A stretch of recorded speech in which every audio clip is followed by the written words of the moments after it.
Paz do Senhor, meus irmãos. É com muita alegria que iniciamos mais um episódio 22, hoje, finalizando o Evangelho de João. E a gente está muito alegre por isso, né? Ter começado o primeiro capítulo e hoje no último capítulo, capítulo 21 de João, do Evangelho segundo escreveu João. Com muita alegria estamos finalizando e para a honra e glória do Senhor Jesus. Vamos aqui, episódio 22. Vamos falar sobre este grande ícone que foi Pedro e o seu chamado, o seu ministério. Quero passar já para o nosso irmão César para ele fazer a leitura e a introdução sobre o assunto. A paz do Senhor a todos que nos acompanham. A leitura do episódio de hoje se encontra em João 21, versículo 17, que diz assim: Disse-lhe terceira vez, Simão, filho de Jonas, ama-me? Simão entristeceu-se por lhe ter dito terceira vez, ama-me? E disse-lhe, Senhor, tu sabes tudo, tu sabes que eu te amo. Jesus disse-lhe, apacenta as minhas ovelhas. O mais forte desse versículo é Jesus dizendo para Pedro, Eduardo, aquele homem que o tinha traído 3 vezes, aquele homem problemático que cortava orelhas e Jesus tinha que curar, que parecia alguém que dava mais trabalho do que ajudava. E Jesus vem e diz, apacenta as minhas ovelhas. Não tem como não começar esse episódio sem essa reflexão. Bem, Pedro aí uma figura muito conhecida, né? Um dos principais discípulos de Jesus, na verdade estava entre os 3, né, mais íntimos. A gente vê essa figura aí, a gente vai entender que é a nossa figura, o nosso retrato, a vida de Pedro, né? Logo no início a gente vê o mistério de Pedro, irmão César e demais irmãos que nos escutam, que ele é um pescador. Ele foi chamado ainda sendo pescador e Jesus disse que ele seria um pescador de almas. Se tornaria um pescador de almas. Ele é apresentado pelo seu irmão André a Jesus, ou melhor, Jesus ele se apresenta a eles e seu irmão André apresenta Pedro a Jesus e vice-versa. Então, o primeiro encontro que Pedro tem com Jesus é pescando. A Bíblia chama de pesca maravilhosa. Ali estavam eles, os discípulos, futuros discípulos, e como a gente já conhece a história, eles passam a noite pescando e não pegam nada, né? No final do dia, no final da noite, já amanhecendo, eles estão lavando a rede e Jesus aparece, né? Jesus definitivamente se apresenta a ele e confronta, né? Faz um desafio. Joguem a rede mais uma vez. E esse homem, a partir desse momento, ele, depois de ter jogado a rede, ter pescado vários peixes, muitos peixes, por isso que a Bíblia chama de pesca maravilhosa, ele se maravilha, né, com Jesus, ele conhece ali Jesus de fato, ele se maravilha de quem é este homem, né? E a partir daquele momento, Jesus o chama para seguir, siga-me. E Pedro começa a seguir ele. Pedro começa a andar com Jesus. E Jesus já garante, né, claro, mais para frente, que ele seria um pescador de almas, não mais só de peixes, mas de almas. Só que Pedro era meio incisivo, né, sanguíneo, impulsivo, e ele tem algumas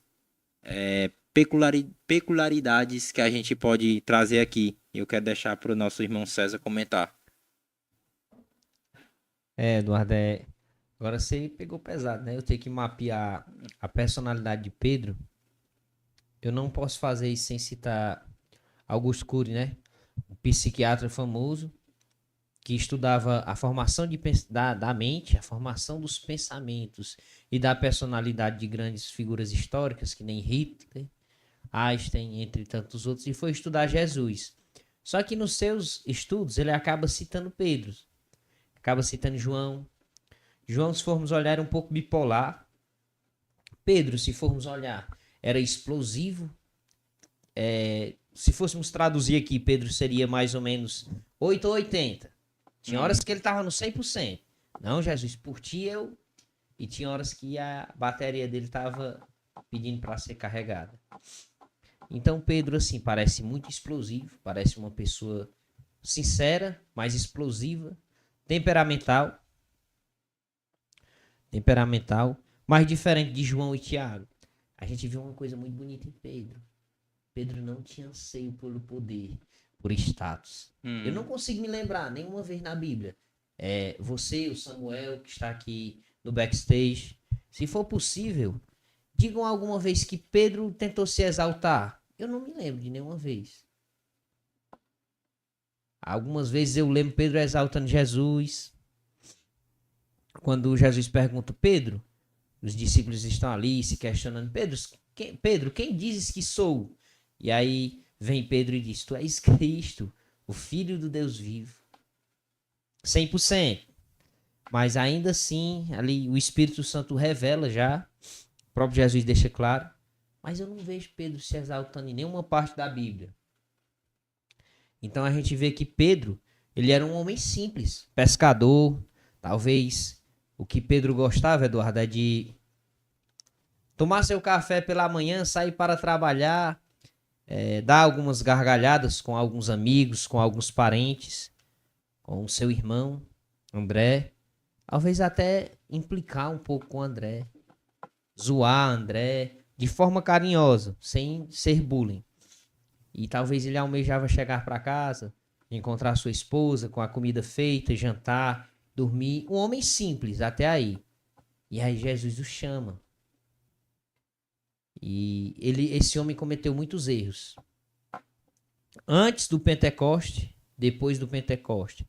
Antes da consumação do plano da salvação, depois da consumação do plano da salvação. Só que a gente vê um amadurecimento. Um homem iletrado passa a escrever cartas. Talvez alguém com uma dicção ruim, que não conhecesse tantas palavras, que não conseguisse fazer discursos, passa a ser um palestrante e ganha 3.000 almas para Cristo.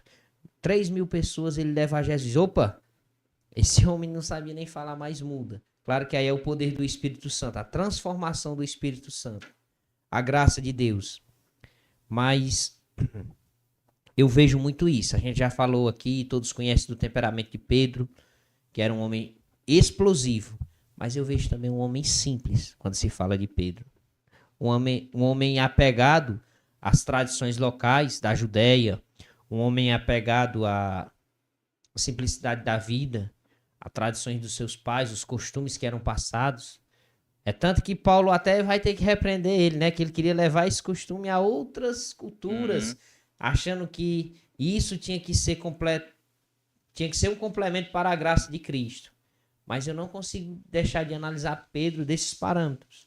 Um homem que amava pescar e que era o ofício talvez ali já de família, há gerações, e um homem simples. Muito bem, eu também concordo com isso. Ele se demonstrava esse homem simples, né? Esse homem humilde. Com certeza era o mais velho ali dos discípulos. Prova disso que apenas ele e Jesus pagou impostos, né? E este homem que era simples, que, como foi citado pelo nosso irmão, não almejava poder, só que ele se sentia poderoso. Aí é outro lado de Pedro. Eu vejo a vida de Pedro como uma série de altos e baixos. Uma hora ele está em cima, falando verdades demais, outra hora sendo preciso ser repreendido por Jesus, né? Quando Jesus está diante deles e pergunta, quem sou eu lá fora? É como se Jesus tivesse dito assim, qual a minha reputação lá fora? E os discípulos começaram a dizer, uns dizem que você é Jeremias, outros dizem que você é um dos profetas. E enfim, aí Jesus complementa, continua perguntando, e vocês, quem dizem que eu sou? O que vocês acham que eu sou? Vocês que estão perto de mim, vocês que têm contato comigo, vocês que realmente é para saber quem eu sou. Aí Pedro toma a palavra, né? Como ele era mais incisivo, mais o líder, né, da turma, ele diz, tu és o Cristo, o Filho do Deus vivo. E Jesus elogia. Jesus diz assim, não foi carne nem sangue que te revelou, Pedro, foi o próprio Pai.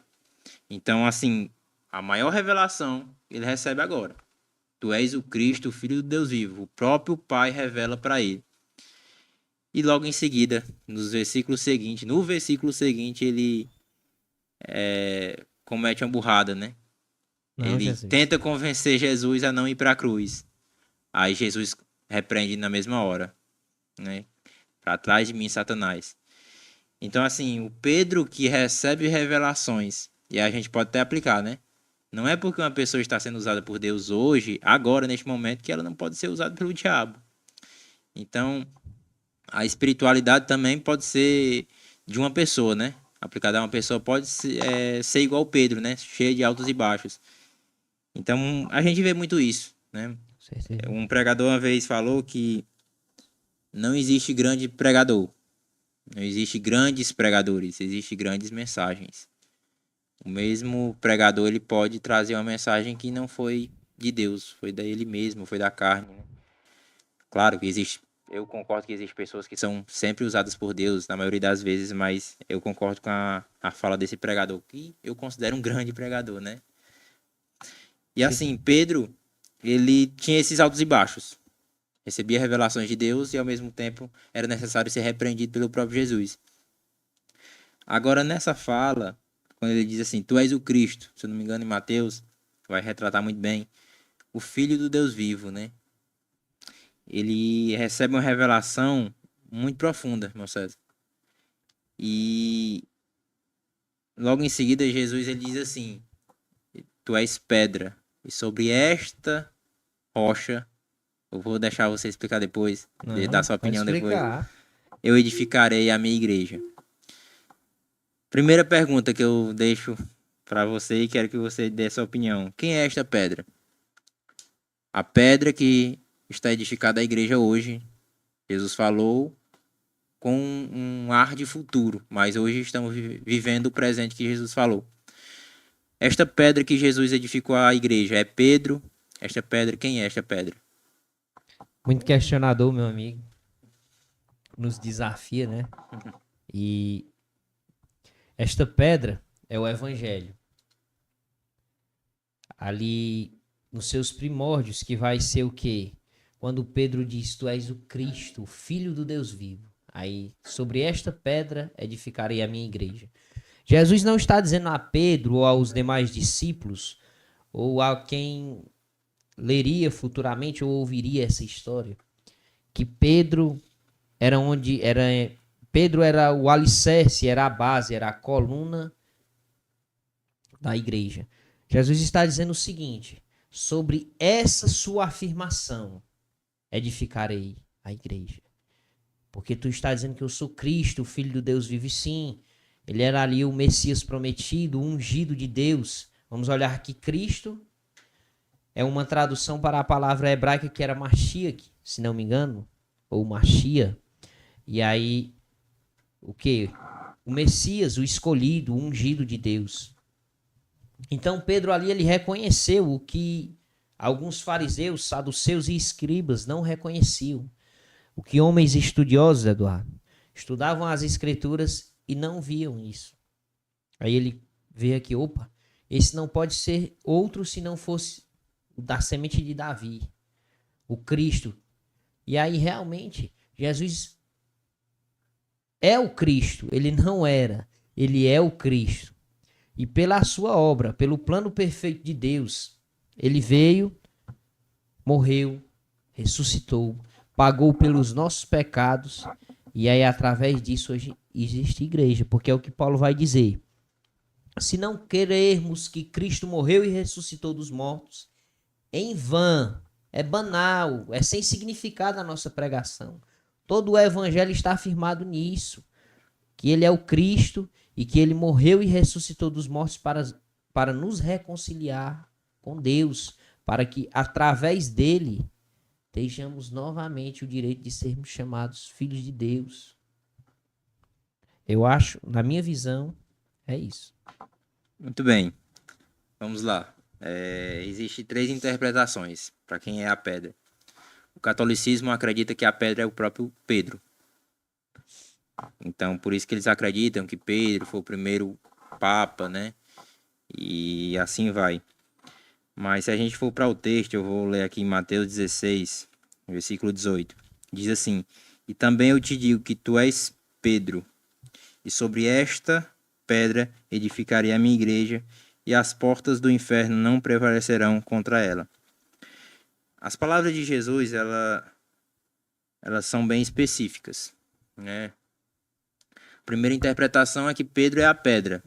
Esta já é, pra gente, é descartada, né? A gente entra em concordância. A segunda é que é o evangelho, é a afirmação. Tu és Pedro e sobre... Na verdade, a segunda é sobre a afirmação do evangelho, sobre a afirmação que ele diz, que o próprio Pedro, né? Tu és o Cristo, o Filho de Deus vivo. Então, esta afirmação é a pedra. Segundo o nosso irmão aqui, ele concorda com essa. A que eu concordo é um pouco diferente. A que eu concordo é que o próprio Cristo é a pedra. Não.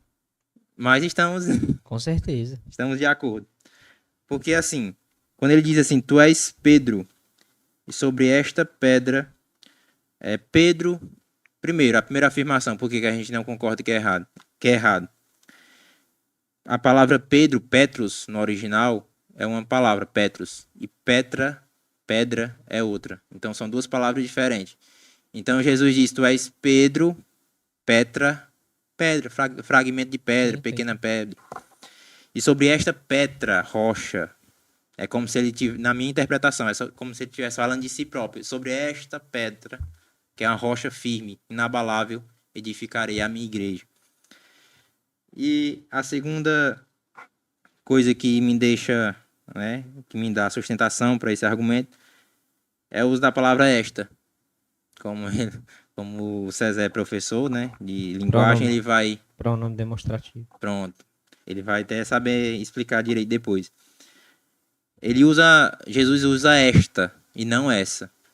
Indica que está próximo. Isso. Ou que é ele mesmo, né? Sobre esta, eu mesmo edificarei a minha igreja. Ou algo que está próximo. Então eu concordo com que pode sim ser a afirmação. Discordo totalmente que não é Pedro, que é Pedro, a pedra, mas pode ser a afirmação de Pedro. Mas eu ainda acredito que a pedra é Cristo. Porque várias citações da Bíblia vai dizer que ele é a pedra angular, ele é a pedra de esquina. É ele que é a rocha. Em Apocalipse vai dizer que a rocha que se desprendia, né, melhor dizendo, né, Apocalipse não. Em Daniel, a profecia da estátua, que a rocha se desprende sem força de mão humana e derruba a estátua, derruba o orgulho humano, derruba os reinos humanos. E esta rocha eu acredito que é Cristo. Eduardo, eu também concordo com isso. É importante ressaltar aqui que quando eu falei sobre esta, pronome demonstrativo, está fazendo referência ao quê? A frase que Pedro acabou de falar. E Pedro disse, és Cristo, o Filho do Deus vivo. Com certeza ele é a rocha. Ele foi a rocha que deu água para o povo no deserto, o povo de Israel, a peregrinação. E ele continua sendo a rocha ainda hoje. Ele é a rocha que nos alimenta. Porque, por mais que não... Ninguém passa mais sede hoje em dia. Algumas pessoas passam, com certeza. Mas, assim, aquela escassez de seca, mesmo um clima semiárido que nem o nosso, a gente tem, graças a Cristo, a Deus, a abundância de água. Só que ele é a rocha que gera água, que jorra água, que pode saciar a sede da nossa alma. Então eu concordo plenamente contigo. Só corrigindo aqui, eu quis dizer o quê? Eu quis dizer que o pronome demonstrativo esta estava fazendo referência à frase que Pedro disse. Uhum. Mas com certeza Cristo é a rocha. É até o que você falou aí, que o pregador disse que não existe grandes pregadores, mas existem grandes mensagens. Sim. E qual é a maior mensagem do Evangelho? É o Jesus crucificado, ressurreto. É a mensagem da cruz. É o que Paulo vai dizer em 1 Coríntios 18, se não me engano, é 17, que ele diz assim: mas a palavra da cruz é loucura para os que perecem, mas para quem crê é poder de Deus. Então ele está dizendo basicamente isso, Eduardo. Para quem não acredita, é loucura. Mas para quem crê, é poder de Deus. Tem uma frase aqui de um grande pregador, não me lembro se é Charles Spurgeon, eu acredito que não é, de outro grande pregador, que ele diz assim: as pessoas pensam tanto no evangelho, mas não percebem. O evangelho, ele é uma sentença de morte para quem não crê. E o próprio Cristo falou isso, né? Durante o livro de João, ele vai dizendo: esta palavra aqui que eu estou dizendo, ela é quem julga vocês. Eu não julgo vocês, não, mas essa palavra julga. Ele vai dizer: quem crê em mim será salvo, quem crê em mim, ainda que morra, viverá. Então, o evangelho, ao mesmo tempo que ele é uma carta de salvação, uma carta de euforia para nós, porque nós somos escravos do pecado, nós estávamos condenados à morte eterna. Então é isso, mas ele também é uma sentença de morte. E aí a gente vê que quando Pedro diz isso é Cristo, Filho do Deus vivo, é porque a mensagem da cruz é a única grande mensagem, e qualquer mensagem que não esteja centrada, fazendo referência à mensagem da cruz, não é uma mensagem. Muito bem, concordo. E é interessante, né, que a vida de Pedro é cheia dessas coisas. Uma hora ele está afirmando que Jesus é o Cristo. E o que eu acho mais engraçado, ou melhor, mais interessante, é que ele tem uma fé assim grande, né? Apesar de ter sido criticado por ser um homem de pouca fé, né? De pouca fé, né? De pouca fé, não, né? Não é um bullying, não, né? Ah, sim. Mas eu considero ele como um homem de fé, E né? muita. Como é que ele deixa a sua família, né? Ele era provavelmente o único casado ali dos discípulos, o mais velho, o único casado. Ele deixa a sua família para seguir Jesus, né? Mesmo que por um espaço de tempo. E ele acredita tanto em Jesus que ele é capaz de entregar a sua vida, ele diz, né? Aí ele é tão incisivo, ele é tão impulsivo que ele exagera às vezes. Ele diz assim que ele olha para os discípulos e olha para Jesus e diz: Senhor, eles podem te abandonar, mas eu não te abandonarei. Ele é ousado. Então ele é muito ousado, ele Ousado. confia em si próprio. Esse é o problema de Pedro, que ele confia demais em si próprio. Ele estava disposto a realmente a fazer de tudo, só que ele confiava demais em si. Ele achava que a sua própria força poderia resolver tudo, né? E quando eu falo que ele é um homem de fé, a passagem que todo mundo conhece, quando ele anda sobre o mar. Então Jesus está andando sobre o mar e quando ele percebe que é Jesus, né, ele diz: se és tu, deixa que eu vá também. E ele simplesmente sai do barco. Como é que eu posso dizer que uma pessoa dessa não tem fé? Ou tem uma fé pequena? Jesus pode dizer, mas eu não. É. Que é o único instrumento ali, a única coisa palpável, firme era o barco e ele decide sair. Então ali não era só água normal, não. Calma, não, era uma tempestade. Existia ali as ondas quebrando nele, o vento, e ele vai em direção a Jesus. Mas é interessante que quando ele está olhando, né, para Jesus, ele está andando sobre o mar. Mas quando ele, por um momento, ele desvia, e esse é o retrato de Pedro, nosso retrato, a gente não consegue fixar 100% do nosso olhar em Jesus, ele começa a afundar. E, Eduardo, é importante ressaltar, Sim. trazer uma observação aqui quando você fala dessa passagem. Muitas pessoas vão achar que era só uma questão climática, uma questão ali talvez de uma tempestade mesmo, só algo físico. Mas você já parou para se perguntar se não tinha algo espiritual ali? Qual a sua opinião? Você acha que tinha ou não algo espiritual ali? Porque os discípulos dizem, é um fantasma. O homem de pouca fé é o único que diz: ei, Jesus, Cristo, se é o Senhor, manda eu ir ter contigo. É espiritual porque tudo é para a glória de Deus, né? Mas acredito assim que eles viam coisa por causa do medo, né? Assim como o medo hoje nos faz ver coisa que não existe. Talvez eles estavam tão aterrorizados que eles começaram a aumentar aquela tempestade ali na cabeça deles, né? Não, sim, eu também penso nisso. Mas aí a gente percebe que todos os outros nem reconheceram o mestre, mas Pedro reconheceu. Uhum. E realmente tem alguns episódios de Pedro quando Jesus diz que é necessário que ele cumpra a obra da salvação, e aí Pedro deixa assim talvez ele passa a ser usado pelo inimigo, não que ele deixe. Talvez ele dê uma brecha, alguma coisa, e ele diz: ei, Jesus, não vale não. Aí o que é que Jesus diz? Para trás, Satanás. Aí o que é que acontece?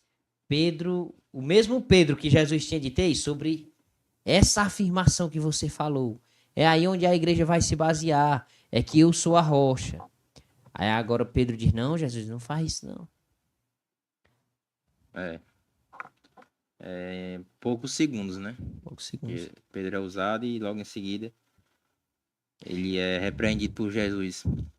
No capítulo 21 aqui, Eduardo, também eu trago um questionamento para você agora. Jesus já tinha aparecido em corpo de glória para eles, mas mesmo assim Pedro foi pescar novamente.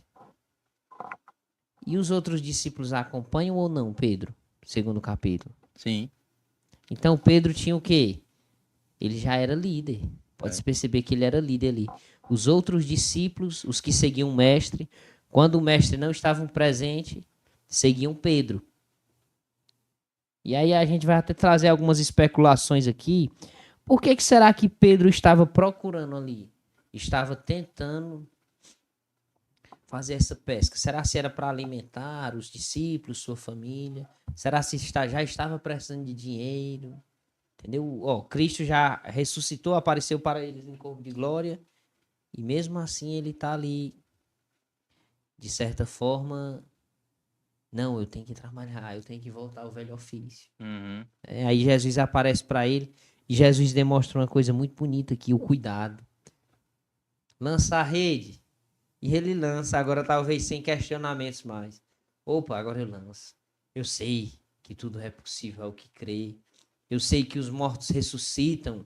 Eu sei que onde não tem peixe, aparece uma grande pesca.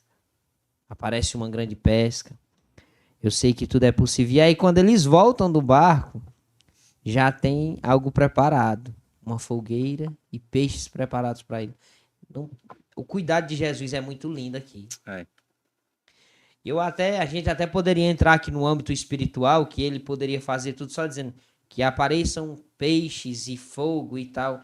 Mas, pelo cuidado de Jesus, do Cristo aqui, do Deus que se fez homem, eu acredito ele fazendo isso. Não, espera aí. Deixa eu preparar aqui para os meus meninos uma refeição. É muito lindo, né? O cuidado de Jesus, o trato. Sim. Ele já vinha tratando com Pedro, mesmo antes de perguntar 3 vezes, Pedro, tu me amas? O capítulo 21 realmente é um tratamento de Jesus com Pedro, né? A gente, vendo o contexto aqui, a gente sabe que Pedro estava frustrado. Pedro já tinha visto Jesus ressurreto, mas Jesus não tinha parado e tratado com Pedro ainda. Por que Pedro está machucado, frustrado? Porque ele negou Jesus 3 vezes. Pedro, que se achava a pessoa inabalável, que se achava o principal dos discípulos. Ele, com certeza, era o líder, pelas ações dele. Mas ele se achava aquela pessoa que nunca ia errar, nunca ia cair, nunca ia falhar, sendo que ele já tinha cometido alguns erros, né? Mas mesmo assim, ele se achava aquela pessoa, o principal, o protagonista, né? Que a gente costuma dizer hoje. E ele não era. Ele não tinha entendido que Jesus é o protagonista e ele não abre mão disso. Pedro achava que podia resolver tudo na força do braço. É por isso que ele corta a orelha do... É a orelha mesmo, mas nós somos cearenses. É a orelha. Eu tentando corrigir aqui meu sotaque cearense, você me atrapalhando, cara. Fala o cearense, mano. Mas a gente vê Pedro, aquele que toma mesmo as dores, né? Eles chegam para prender Jesus e Pedro, sem pensar 2 vezes, né? Tira a espada e corta a orelha. E era esse homem que queria resolver tudo com a força do próprio braço, achava que era uma pessoa forte, poderoso, né? Apesar de você ter dito e eu concordado que ele não almejava poder, né? Almejava posição, mas ele se achava uma pessoa inabalável. Só cortando um pouco aqui. Pedro se achava uma pessoa inabalável, mais ou menos como seus avós, como o meu avô. Inabalável no quê? Vamos supor, o meu avô, ele era um homem forte, morreu já, problema na próstata, 80 e poucos anos, não tinha um cabelo branco na cabeça. Andava sempre montado, andava sempre nos animais, cavalgavam realmente, e era um senhor duro. E eu tenho o meu tio, que era irmão dele, morreu com 103 anos. E morreu depois que parou. Até os 102 anos, ele ia dar algo às ovelhas, voltava, entendeu? E ele era um senhor duro. Eu acredito que quando a gente se trata de Pedro, ele era aquele brutão, aquele cara que mora no sertão, mais ou menos, mas que ele constrói as próprias cancelas, as próprias secas, ele planta e ele colhe. Se ele não tem um trator, ele bota o milho para secar, bate o feijão, entendeu? Era esse tipo de homem que Pedro era. Ele confiava na sua força, de se alguém chegar e dizer que eu vou fazer isso, ele realmente estufar os peitos, bater na pessoa. Opa, aqui não. Puxar um facão, puxar uma faca, uma espada. Então esse era o homem que eu vejo forte de Pedro. Agora não quer dizer que ele não tinha confiança em si e que talvez ele até negasse assim, realmente dizer, não, eu não preciso de governo, eu não preciso disso, eu não preciso de religião. Eu desde jovem trabalho, sustento a minha casa, eu, se precisar de alguma coisa e estiver faltando, eu vou caçar, vendo essa caça. Então eu acho que era nesse estilo que Pedro era. Eu não vejo um Pedro almejando status sociais, de ser um fariseu, um sacerdote. Um Pedro almejando talvez até em algum momento ele se ensoberbeceu, porque o ego humano, se ele for alimentado, ele infla. Uhum. Então talvez até quando Jesus disse assim para Pedro ali, Pedro, sobre esta rocha firmarei a minha igreja. Talvez até Pedro, opa, talvez sobre esta palavra que eu falei, eu sou o cara, eu sou o bichão, eu sou o bom. Só que aí depois, principalmente no capítulo 21. O capítulo 21 é importante que trata de João também. João é aquele discípulo que dizia assim, ei Jesus, permita que quando o seu reino vier, eu se sente à tua direita e eu e meu irmão se sentemos à sua direita e à sua esquerda. Aí Jesus olha para eles, na sua presciência, na sua onisciência, e diz, vocês podem beber o cálice que eu beberei? E aí eles dizem, sim, Senhor, nós podemos. Olha aqui, ó, observação. Sim, Senhor, nós podemos. Aí Jesus olha para ele e diz, vocês beberão, mas não agora. E João foi o único que não bebeu esse cálice. Pedro pagou por isso, Tiago. Eu imagino Pedro, talvez, de uma forma cômica aqui, e sem ser literal, não levem como literalidade.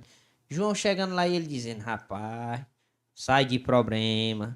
Tu se mete nos problemas, você se livra e sobra para mim, para André, para Tiago, seu irmão.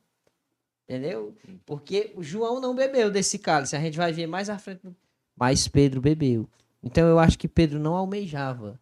Acho uma das qualidades mais bonitas de Pedro é que ele não almejava status social. E aí, se a gente for trazer por os dias atuais, a gente vive muitas vezes nós somos evangélicos farisaicos, cristãos farisaicos.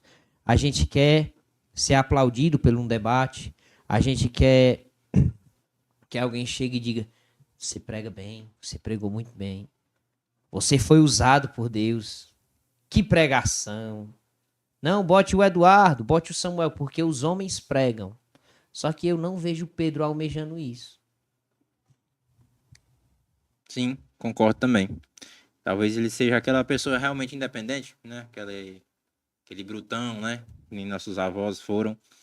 Que é acostumado a resolverem tudo por si só, não depender de ninguém. E até pela necessidade da época, né? Eles eram pessoas simples demais.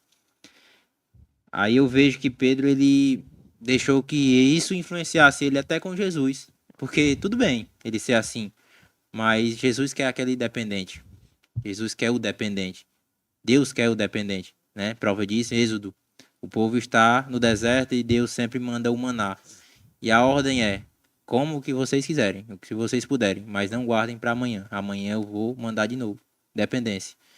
Então não tem como, não César, a gente trazendo para os nossos dias. Crer em Jesus, ter uma fé que nem de Pedro, né? Ter atitudes plausíveis que nem Pedro e não ser dependente.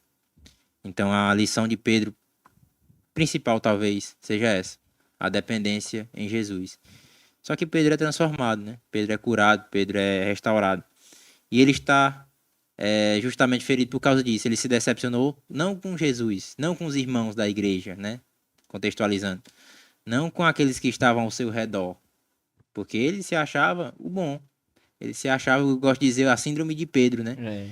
Achar que nunca vai errar, achar que nunca E o vai espírito de abandonar. Pedro também, né? Que Sim. usam-se muito. Aí o que ele se decepcionou com ele mesmo? Porque ele achava que realmente era aquilo. Ele não estava sendo hipócrita. Ele não estava mentindo. Ele se decepcionou com ele mesmo. Ele achou que ele era uma coisa e ele não se conhecia o suficiente. E quando Pedro nega Jesus, né? Jesus vai dizer: Pedro, você vai me negar 3 vezes, ainda nessa noite. Baixar a bola. Ele querendo subir, e Jesus vem enquanto baixava a bola dele. Nessa ocasião, Jesus diz, né? Você vai me negar 3 vezes. Eu não sei se ele não acreditou, né? Ou se Jesus achou que Jesus estava falando de uma forma, né? Imagina ele com confiança, talvez batendo no peito jamais. Sim. E ele achava que realmente não faria isso, né? E, enfim, a gente conhece a história, ele nega Jesus 3 vezes. Quando ele se dá conta que ele negou, já era tarde demais. E ele chora amargamente. E é interessante que a partir dali ele não é mais aquele mesmo Pedro. Ele já está ferido, machucado. Ainda não curado, mas já está muito ferido. Decepcionado consigo mesmo. Decepcionado com aquilo que ele havia prometido para Jesus. Não abandonar, e abandonou. O único que foi até o fim foi João. Todos os outros abandonaram. João é muito bonito a parte de João. Então ele está ali decepcionado. E ele vê Cristo ressurreto e nada. Né? Continua aquele mesmo sentimento. No capítulo 21, agora a gente vai entrar de fato. Agora nós vamos começar, né? Vamos começar. Versículo 3, ele diz que vai pescar, né? E quando ele diz, ele não chama ninguém. Pelo menos a Bíblia não diz que ele chama ninguém. Mas os outros seguem. Dando a entender que ele era o líder deles, né? E o que mais influenciava, o que tinha poder de influência. O líder tem esse poder. E quando ele vai pescar, eu acredito, agora retomando aquilo que você iniciou, eu não acredito que ele vai pescar por abandonar o chamado. Ele vai pescar tentando fugir da realidade, da decepção dele, primeiro, e também pela necessidade. Eles eram pessoas humildes, pobres, e precisavam de sustento, precisavam de pescar, de comer, né? De sobreviver. E acredito que ele não abandonou, mas estava decepcionado. Né? Estava decepcionado consigo próprio. E nessa mesma situação, olha o cenário. O cenário é o mesmo do primeiro encontro com Jesus. Jesus aparece novamente. Enquanto eles estavam lavando as redes, né? Enquanto eles estavam finalizando a pesca, que inclusive foi uma decepção. Mais uma decepção para a vida de Pedro e os discípulos. Assim como a primeira pesca maravilhosa, a segunda não pescaram nada. Aí Jesus aparece e dá uma ordem de comando. Lancem a rede à direita do barco. E agora, como você disse, Pedro talvez reconhecendo a voz de Jesus, quando ele reconheceu, ele lançou. Agora, sem dúvida, né, do milagre, porque ele sabe que Jesus faz milagre. Ele Sim. sabe que Jesus é poderoso. E sem essas dúvidas, ele lança. E como ele esperava, as redes vêm cheias. 153 peixes, se eu não me engano. Grandes peixes, a Bíblia deixa claro. E eles trazem. E quando ele percebe que é Jesus, a Bíblia diz que ele cinge os lombos porque estava nu. E começa a nadar em direção a Jesus. Pedro é tão incisivo, Pedro é tão faminto por Jesus, que quando ele vê que é Jesus, ele não se conforma em esperar o barco chegar na praia. Ele vai, cai no mar, cai na água e vai nadando. E eu acho muito bonito as atitudes de Pedro, às vezes. E quando ele chega lá, aí sim, já tem um peixezinho preparado, né? Porque eu entendo nessa situação o que, César? Fome, muitas horas de trabalho. Sim. E outra coisa, alguns milagres, algumas coisas que Deus vai fazer na nossa vida, depende de uma ordem. Se a gente vai obedecer ou não. Se eles não tivessem lançado a rede, não teriam pego. Outros milagres são incondicionais. Jesus já está esperando na praia com um peixe na brasa. E Jesus, ele começa a tratar com Pedro. Pedro, tu me amas? Pergunta a primeira vez. Tu me amas? Segunda vez. Terceira vez, tu me amas? Pedro sempre respondendo, Senhor, tu sabes que te amo. Tu sabes que te amo. E a terceira vez, Senhor, tu sabes todas as coisas. Entre linhas está ali dito, Senhor, tu sabes até que eu ia te negar, mas tu sabes também que eu te amo. E a ordem de Jesus agora é: apacenta as minhas ovelhas, ou os meus cordeiros. Então, critério para servir, critério para apacentar as ovelhas é amar Jesus, né? E é muito engraçado porque no versículo 12 vai dizer assim, que nenhum dos discípulos ousou perguntar quem era. Nenhum. Aí vai dizer que ele partiu o pão, tomou o pão, partiu, também o peixe e deu. E o que eu acho muito lindo é porque o cuidado de Jesus ele sempre estava à mesa.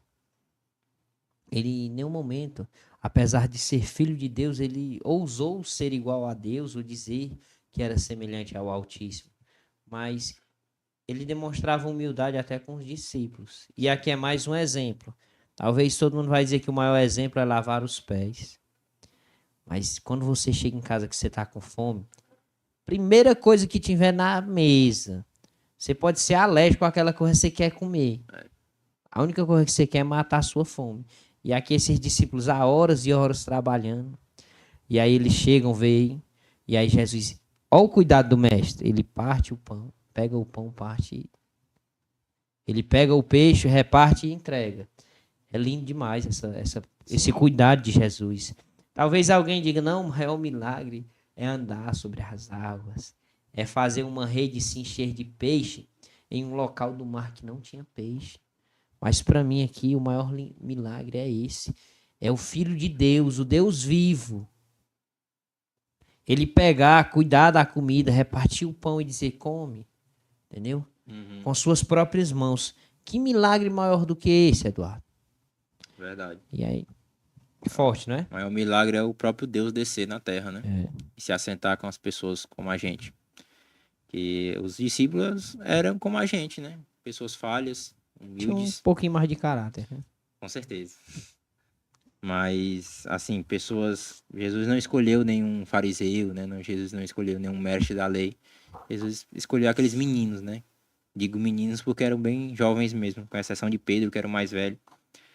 Mas é muito interessante a maneira que Jesus trata, né, com os discípulos e com Pedro especificamente. E quando Jesus ele faz isso, mesmo já ressurreto, ele demonstra muita humildade, muita empatia, né? Nesse momento, os discípulos, não só Pedro, mas os discípulos estavam meio que perdidos. E agora, o que é que eu faço? Ainda não existia a ordem de ficar em Jerusalém.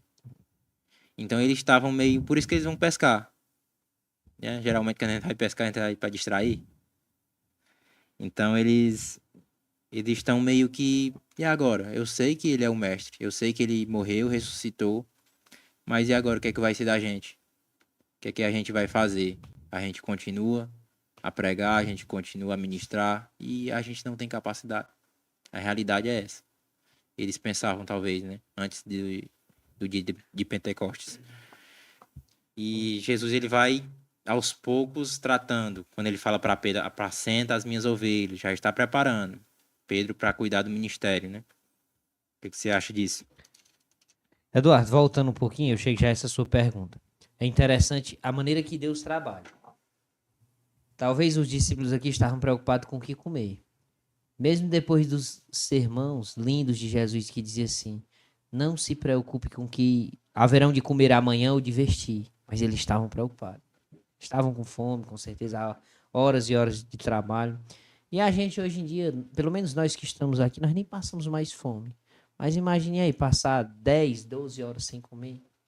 Se não for um jejum, se realmente porque você não conseguiu comer, ali a sua mente já pensa outras coisas. Você já começa a se preocupar, o que é que eu vou comer amanhã? Como é que eu vou pagar a feira do mercantil no mês que vem? E aí Jesus começa a tratar aqui com eles. E aí Pedro já liderava. Mesmo falho, fraco, depois de ter negado a Jesus, eu imagino que talvez o orgulho de Pedro estava muito ferido. Sim. Ele confiante, poxa, eu disse que nunca negaria o mestre e neguei. E neguei de forma grotesca, feia, horrenda. Eu neguei 3 vezes. Neguei na frente de pessoas comuns, na frente de sacerdotes, de fariseus, de escribas que eu tanto rejeitei. E aí o que é que acontece aqui? Aí Jesus chama ele e diz assim, 3 vezes, né? já para curar. Uhum. Aí diz, apacenta as minhas ovelhas. E o primeiro líder da igreja primitiva, da igreja ali em Jerusalém, foi Pedro. Sim. Pedro. Talvez nem almejasse aquilo. Talvez pense que Pedro não almejava, por isso que Jesus deu a ele. João talvez almejasse Tiago. Temos que começar a falar de João aqui. E aí João e Tiago talvez almejassem, e ele não almejava. Só que ele já cuidava. Ele, aquele cara do gênio forte, explosivo, que do nada ele disse, opa, aqui não. Uhum. Aqui eu não deixo não. Se for preciso eu corto uma orelha, um braço, o que for. Aqui não. Pedro já demonstrava isso em outras questões. Quando Jesus fala de pagar os impostos, vai lá, Pedro. E aí o pessoal começa a questionar e Jesus até diz, dai a César o que é de César. Até uma das comprovações ali que só pagava o imposto ao imperador que era maior de idade, Jesus pagou para dar o exemplo. Pedro talvez não queria pagar, mas Jesus disse, vai e paga. E foram e pagaram. Então aqui ele está tratando um Pedro que não é mais o velho Pedro. É alguém que seu orgulho está ferido. E é alguém que percebe que não era o que imaginava que era. Então, quando nós reconhecemos que não somos capazes de fazer nada, que não é pela nossa força, que não é pela nossa habilidade, seja em pescar, seja qual for a sua área, seja em TI, que nem o Samuel aqui, que é um cara com conhecimento enorme. Mas quando a pessoa reconhece, opa, não é pela minha força, não é pela a minha maneira de falar, não é pela minha inteligência, não é pelos meus dons e talentos, mas é por Cristo. É só por Ele. E aí Pedro aqui já começa a perceber. E aí ele vai tratando. Eu imagino Pedro pensando assim, o senhor está brincando comigo? O que que é? Isso dói tanto. Por que que ele tem que perguntar de novo? Ele sabe que eu neguei a ele. Mas eu não tenho para onde ir. Não tem para onde ir. Uhum. Eu preciso estar aqui. Ele não pensou que nem Judas, não deu cabo da sua vida. Mas ele pensou, eu não tenho para onde ir, eu neguei. Eu fui um moleque, eu falhei. Eu não cumpri com a minha palavra, mas eu não tenho para onde ir. E Jesus está usando, por que que ele quer, na frente dos meus irmãos, na frente dos discípulos, por que que ele quer me envergonhar? Então, às vezes, a gente acha que Deus quer nos envergonhar. Mas às vezes é na nossa vergonha que ele quer nos exaltar. É onde você foi mais envergonhado que ele vai te exaltar. Se foi envergonhado aqui, pois espera, é aqui que eu vou te exaltar. É sem explicação a forma que Jesus trata, né? Acho que é Augusto Cury também, né? Que ele fala que Jesus é o mestre das emoções. Fala bastante. E é isso. Quem é o psicólogo da época e até hoje que ia pensar uma forma de curar Pedro dos seus traumas? Uma forma perfeita, né? Qualquer psicólogo, psicanalista que for ler essa passagem, ver o contexto, vai entender que foi muito preciso, foi cirúrgico o que Jesus fez. E Jesus ele traz uma coisa à tona, né? Um trauma à tona, e isso talvez cause dor. Com certeza causa dor. Não tem como Mas é não. necessário. É necessário. Então, tudo que Pedro passou, eu acredito que era um processo necessário. Algumas pelas escolhas, outras coisas porque realmente era necessário para que ele se tornasse aquilo que ele se tornou. E a forma que Jesus cura ele ainda é mais interessante ainda, né? Jesus traz à tona o pecado, Jesus traz à tona a dor, o machucado. Jesus toca realmente na ferida, mas ele toca não para machucar mais, para expor mais, né? Como você falou, para ferir mais. Não, ele toca para curar. É que nem antigamente o metiolate ardia, Mas mas depois era uma dor que você sabia que ia te curar. que ia cicatrizar a ferida, Sim. né? Então Jesus é como se fosse o metiolate Você de é velho, antigamente. hein? Do tempo do metiolate. É porque meus pais me contaram. Mas assim, é interessante. E são duas palavras, né? No original, que Jesus usa. Ele pergunta a primeira vez, Pedro, tu me amas? É um amor ágape. E o amor ágape, pela primeira e pela segunda vez, é um amor ágape. O amor ágape é aquele amor de decisão. É aquele amor que Pedro já tinha, desde o início. Aquele amor que era capaz de cortar orelhas e fazer o que fosse preciso. E a última pergunta, A terceira pergunta. Pedro, tu me amas? Este amor é um amor, eu até tenho aqui na Bíblia, é o fileu, que é um amor de não apenas de decisão, que é importante também. Ter uma decisão de amar e tudo, essa é incontestavelmente é muito importante. Mas é um amor de sentimento. É um amor de você olhar e não, mesmo sabendo que não é capaz, que ele achava que era capaz de tudo. Mas mesmo sabendo que não é capaz, mesmo sabendo que não, é um amor que você está ali porque entende, porque ama. Então aquele amor que você entendeu o motivo do amar, não apenas decidiu, não apenas está ali capaz de fazer qualquer coisa por este amor, mas está ali porque entendeu o motivo. Um amor de relacionamento. Talvez, resumidamente, seja isso, um amor de relacionamento, um amor fileu. E a última pergunta que Jesus faz, né? Aí Pedro meio que se entristece, porque foi a terceira vez e ainda Como se foi... desse um gatilho na mente dele Sim. ali. Opa, eu falei 3 vezes, eu neguei 3 vezes. Além da quantidade, né? Ser semelhante, negou 3 vezes e Jesus perguntou 3 vezes, ainda é um amor diferente. Jesus pergunta de outra forma. No português é a mesma coisa, né? Tu me amas, tu me amas. Mas a terceira vez ele fala diferente. Ele fala um amor de sentimento. Um amor que está ali porque entendeu. Que está ali porque sabe o porquê de estar amando. E aí ele entende, Senhor, tu sabe todas as coisas. Tu sabes que eu te neguei, tu sabe que eu não sou forte, eu não sou o cara que eu achei que eu era. Mas também tu sabe que eu te amo. E aí Pedro entende, né? Eu neguei 3 vezes e ele fez eu afirmar 3 vezes também que eu amo ele. Então Pedro é curado naquele momento. E quando Pedro é curado, Jesus diz: apacenta as minhas ovelhas. É muito forte, né? É muito forte. Não tem como a gente meditar nessa palavra e não se maravilhar. No 19, a partir de 19 é engraçado. Agora a gente tem que falar um pouquinho de João, Eduardo. Sim. E falar também da dinâmica, da relação que existia ali entre Pedro e João. Um mais sereno, outro mais explosivo. Mas aí, no 19 vai dizer assim, Jesus diz assim, segue-me. E aí, adiante, eu imagino Jesus caminhando na frente e os discípulos agora com um sorriso no rosto, os discípulos com um sorriso no rosto. E talvez um brincando com o outro. E, ó, vamos andar e amarrar o homem agora, só que nem a morte.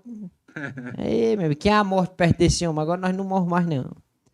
Talvez andando e se lembrando de algumas passagens, mais rindo, brincando. E aí Pedro começa a implicar com João. Agora sarado, curado, não mais com feridas, com uma ferida que lhe causava muita dor, porque amava o mestre e negou o mestre amado.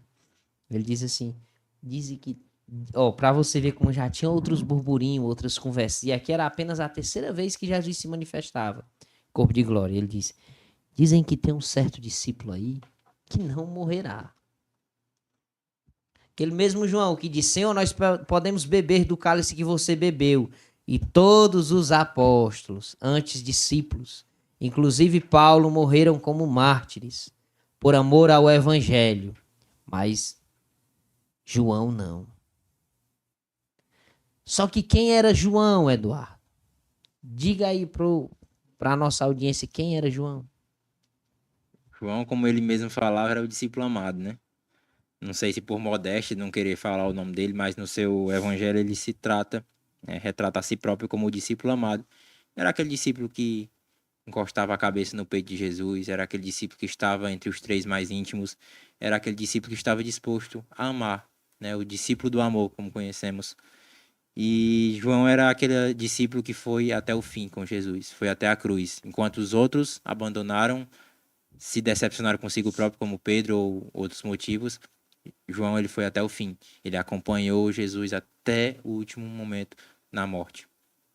É muito interessante isso, ó. Pedro negou, se escondeu, mas João estava aos pés da cruz. E aí a gente vê a importância, Eduardo, de estar aos pés da cruz.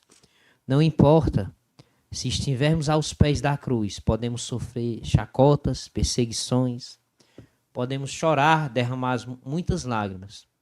Mas só que tem uma questão: se você estiver aos pés da cruz, você terá benefícios que outras pessoas não terão. E foi o que João teve aqui, ele teve benefícios. Ele viu depois do mestre ter subido, como o mestre prometeu aqui. Ei, Pedro, o que você tem a ver com isso? O que te importa? Baixa a bola, Pedro. Se eu quiser que ele não morra até que ele me veja novamente. Jesus não precisou voltar. Não precisou ter o arrebatamento, não. Ele voltou para João antes de João morrer na ilha de Patmos. E João viu Cristo no corpo de glória. João não viu, talvez, tanto quanto Paulo viu. Mas João viu. Escreve, João, que essas coisas acontecerão. Quem tem ouvidos, ouça o que o Espírito diz às igrejas. E aí vem as revelações, que é o livro de Apocalipse, que é tão forte. E a gente vê um João aqui, que é aquele mesmo João impietoso que dizia: ei, Jesus, quer que mandemos descer fogo do céu para que consuma os samaritanos? Vemos um João agora quebrantado, um João diferente. Mas um João que estava sempre aos pés da cruz. Porque o maior privilégio é estarmos aos pés da cruz. Por mais que nem sempre consigamos fazer assim e nem sempre estejamos. Mas o maior privilégio para um cristão é estar aos pés da cruz. Por quê, Eduardo?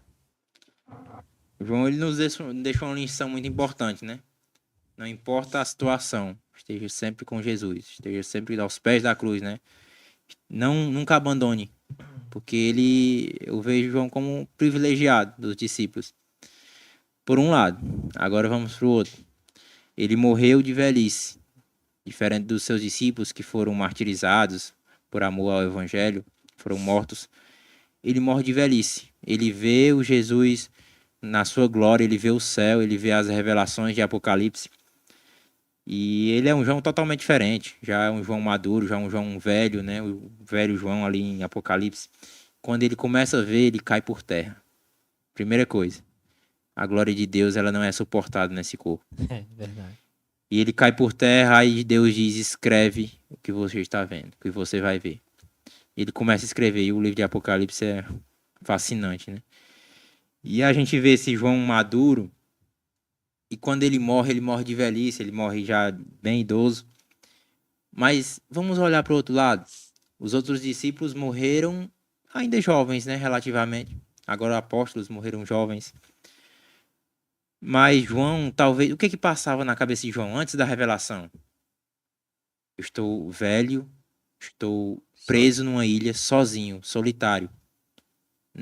Meus amigos, meus colegas, todos morreram por amor a este evangelho.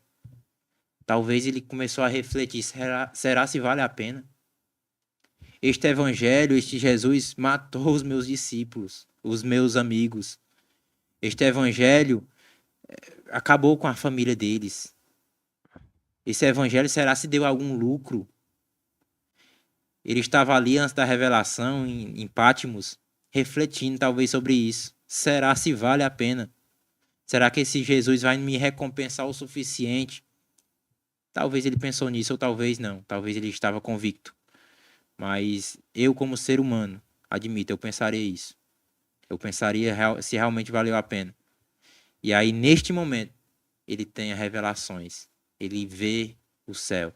Ele vê a grandiosidade que estava esperando ele. Então, fez valer a pena tudo aquilo que ele esperou, que ele fez em vida, né? Em estar sempre aos pés de Jesus, a estar ao peito de Jesus, a buscar sempre a intimidade. Eu vejo João como o discípulo que era mais íntimo, aquele que estava sempre ao lado de Jesus, estava sempre buscando a intimidade, que é uma coisa que a gente deve fazer.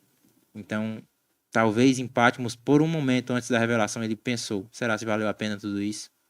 Será se valeu a pena deixar família, deixar amigos, deixar tudo para seguir Jesus? E agora estou solitário. Todos os meus amigos e colegas morreram por causa disso. A minha família já não tem mais. Estou velho. Não me sinto capaz de fazer nada. E eu vejo aqui que é uma lição grande. Quando a gente acha que não é mais capaz, como Pedro foi. Achou que não era capaz e Jesus deu um dos maiores chamados para a vida dele. E quando João achou que também já não tinha mais utilidade nenhuma, estava velho, preso, não tinha mais utilidade, aí que Deus usa o ser humano. É na minha e na sua inutilidade que Deus gosta de nos usar. Quando a gente acha que não pode, que não faz, que não é capaz, aí Jesus, aí Deus, ele coloca as responsabilidades, né? Que é uma honra para a gente, né? Que é o reino dos céus. Eduardo, eu concordo com a sua visão. Muito bonita a sua reflexão, raciocínio. Mas eu não vejo João pensando assim, será se valeu a pena? Eu não vejo. Eu vejo talvez ele se sentiu solitário e disse: tudo que eu queria era reclinar a minha cabeça no colo do mestre novamente. Ah, como eu queria ser jovem. Como eu queria ter o mestre repartindo o pão, repartindo o peixe. Mas eu não vejo João isso. E a necessidade de João dizer que era o discípulo amado é porque ele se sentia amado.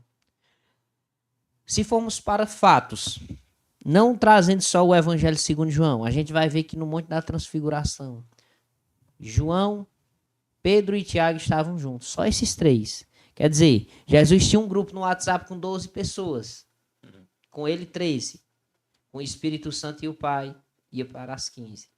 Só que ele tinha um grupo com menos pessoas e tinha só 3. E nesses 3, a gente vê que, não desmerecendo Tiago, ou achando que Jesus tinha menos amor por Tiago, mas ele era mais próximo de Pedro e João. E aí, caro ouvinte, talvez você diga assim, você que nos acompanha aqui no programa, talvez você pense assim: Deus ama mais o Samuel do que a mim. Deus ama mais o Eduardo do que a mim. Não, criatura. Filho de Deus, é porque Deus nos ama de formas diferentes. Somos seres únicos. Temos nossas peculiaridades, nossas individualidades. E Deus ama o Eduardo de uma maneira que ele não ama o Samuel. E ele ama o Samuel de uma maneira que ele não ama o Eduardo. E a gente vê nessa dinâmica entre Pedro e João. Mas João realmente foi um discípulo amado. E João sempre esteve aos pés da cruz. Por isso que ele falava tanto do amor de Cristo. E o evangelho de João, diferente dos outros evangelhos sinóticos, ele tem uma riqueza teológica. Ele tem uma riqueza literária, poética, que eu não consigo encontrar isso em nenhum outro livro da Bíblia. Provavelmente João, ainda jovem, pescava, mas gostava de escrever, mesmo com a escolaridade sendo pouca, as oportunidades, os recursos. Mas eu não consigo ver João como não sendo uma pessoa que gostava, que amava as letras, pelo que ele escreve. Agora, aqui é importante a gente ressaltar: ele sempre estava aos pés da cruz. Sim. E é o dever de todo cristão estar aos pés da cruz. Porque se fizéssemos esse programa e não falássemos da mensagem da cruz, esse programa não serviria para nada, nem para ir ao ar. Nem nós estaremos perdendo nosso tempo aqui.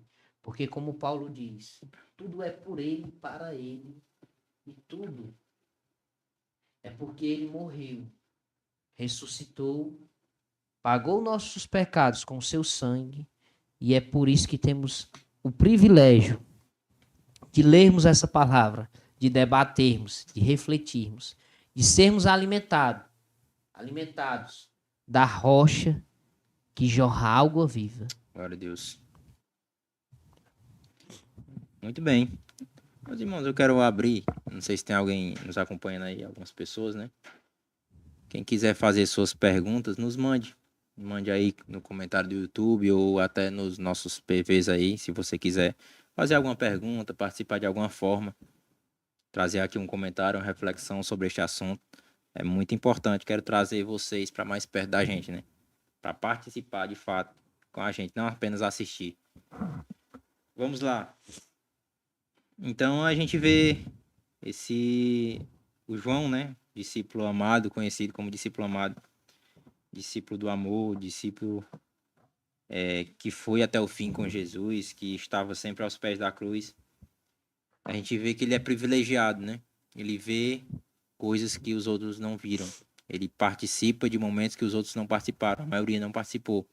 Um monte da transfiguração, coisas únicas que João vê. E ele relata no seu evangelho.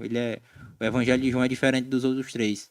né? Tem alguns milagres que é relatado lá, que não é relatado nos outros. E além do livro de Apocalipse, né? Que também é uma coisa até difícil de descrever. E João, ele consegue descrever o que ele vê na forma dele, né? E é interessante que João é privilegiado, João é, por ter este grande amor por Jesus, por se sentir também muito amado, por isso que ele falava isso, né?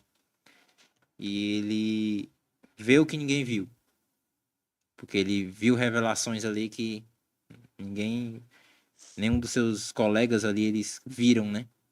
Ele participa de momentos que nenhum participou. E eu acho muito interessante. Com certeza. E assim, a gente tem que trazer aqui como reflexão duas pessoas. João, que estava aos pés da cruz, e Pedro, que negou Jesus. Sabe o que é lindo, Eduardo, Samuel, quem nos acompanha? O que é lindo é porque não importa se você está aos pés da cruz ou se você negou a Jesus. Não importa se você disse que não era amigo dele, que não o seguia, você realmente negou a Jesus. Com qualquer que seja dos atos. Ou se você permanece aos pés da cruz. Ele te ama da mesma forma. Ele te ama. Ele morreu por você, ele morreu por mim. Ele morreu por Pedro, ele morreu por João, ele morreu por Paulo, que perseguia os cristãos. Ele morreu por Timóteo, morreu por todos. Todos têm o privilégio. Creiam em Jesus, sigam a Jesus, o neguem, o decepcionem ou não. Todos continuam sendo amados. E aí ele está aqui para dizer: venha até mim, todos os que estão cansados e oprimidos, todos os que se sentem sobrecarregados, que tentam conquistar as coisas com sua própria força, com suas próprias habilidades, e vivem angustiados, ansiosos, porque a ansiedade nada mais é do que querer controlar tudo. E quando você quer controlar, você acaba se perdendo. Então não importa. Venha, se entregue a mim, que eu ajudarei a carregar o seu fardo. Eu vou tirar esse fardo que você carrega, que é tão pesado, vou jogar ele fora e vou lhe dar o meu fardo. O meu fardo é leve, o meu jugo é suave. Sabe por quê? Porque eu te amei de tal maneira que eu morri pelos seus pecados. Você não vai precisar pagar o preço, eu já paguei. Para você é só privilégios. Por que privilégios? Ei, irmão, tá entrando aí no evangelho da prosperidade? Não, jamais. O que eu estou querendo dizer é que é um privilégio porque ele disse: bem-aventurados sois vós quando forem perseguidos, injuriados por causa do meu nome. Ele disse que até nisso somos felizes. E é interessante que todos, né, foram perseguidos. João também foi perseguido, foi preso em Patmos. Que leva a pessoas comuns, como os discípulos, irmão César, a se colocar nessa posição, a se rebaixar, a ser perseguido. Foi uma decisão. Eles poderiam ter negado Jesus ali e pronto, acabou a história. Não, eles foram até o fim. Eles sustentaram o seu argumento. Não, a mensagem aqui é essa. E eles foram mortos por isso, né? A gente não vê pessoas defendendo alguma coisa se ela não acredita muito. Não existe isso. Para a pessoa defender uma coisa até a morte, ela tem que acreditar muito. Então, eles tinham tanta certeza, e agora eu generalizo para todos, né? Incluindo até Paulo. Tanta certeza de Jesus, da vida de Jesus, da ressurreição de Jesus, da morte de Jesus, que eles deram a sua própria vida por este evangelho. Então, às vezes a gente olha para a Bíblia, a gente, né, de uma forma até de menosprezo, né, a gente deixa de ler por alguma coisa mais importante a gente julga ter, né, fazer alguma coisa mais importante. E se a gente for ver, para ser escrita, para a gente ter ela em mãos hoje, foi um sacrifício muito grande. Pessoas morreram, pessoas foram colocadas em situações de tortura. Paulo, né, alguns historiadores vai dizer que as suas últimas cartas foram escritas com o próprio sangue, por falta de recursos. Então a Bíblia, como a gente tem hoje, é um privilégio. Privilégio, mas ela não foi fácil não foi de graça não. Foi a preço de sangue. Primeiro a preço do sangue de Jesus. segundo o apreço do sangue dos apóstolos, né? E da igreja primitiva também, que sofreu muito, teve os seus erros, mas também teve seus acertos. Então, às vezes a gente vê aqui uma coisa meio que engessada e a gente acha que é uma coisinha básica, simples, não. Esse evangelho que tem poder. Como disse Paulo, esse evangelho é poder de Deus. E no final do evangelho de João, no final do evangelho e do capítulo, que é o último também, versículo 25, vai dizer: há, porém, ainda muitas outras coisas que Jesus fez, e se cada uma das quais fosse escrita, cuido que nem ainda o mundo todo poderia conter os livros que se escrevesse. Então, Muita João aqui coisa. está deixando claro, né? Que os milagres foram bem mais. As benfeitorias de Jesus foram mais, que não foram escritos por ele nem pelos outros. Então imagine o tanto de milagre que Jesus fez. O tanto de coisa que Jesus operou, que Jesus mudou. Onde ele passava, ele operava milagre. Ele mudava situações, mudava decretos. E o principal, os detalhes que não é contado, imaginou? Da cruz, da São crucificação de Jesus. muita coisa. Então não tem como escrever tudo. O próprio João admite isso. Não tem como escrever tudo. Então, o que a gente imagina de detalhes que tem na crucificação de Jesus, da humilhação, porque a Bíblia às vezes é muito direta, né? Às vezes é poético, mas na maioria das vezes é muito direta nas histórias. Mas os detalhes talvez tenham sido cruéis com Jesus. Então, às vezes a gente olha e acha que é uma coisa, a gente já sabe tudo, né? Mas na verdade tem muito mais coisas que a gente não sabe que Jesus fez. É o que vai para, se não me engano, é Deuteronômios 28, 29. 28 e 28 ou 28 e 29. Eu vou até abrir aqui para não citar uma referência errada.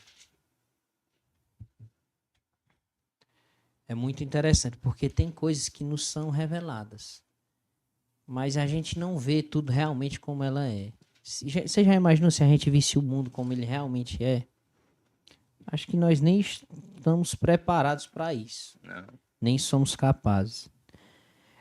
Deuteronômios 29, 29 diz assim: as coisas encobertas são para o Senhor, nosso Deus, porém as reveladas são para nós e para nossos filhos, para sempre, para cumprirmos todas as palavras desta lei. E é interessante que algumas coisas nos foram reveladas. Paulo vê e o que ele vê não é lícito ele dizer. Mas para nós foram reveladas algumas coisas. E a gente termina agora a série de episódios sobre o Evangelho que João escreveu, sobre a mensagem da cruz que ele retratou. Mas eu quero dizer uma coisa aqui. Se existisse apenas o livro de João, ainda não teria como não acreditar que esse Jesus é Deus. Pelas maravilhas relatadas, pela beleza desse livro.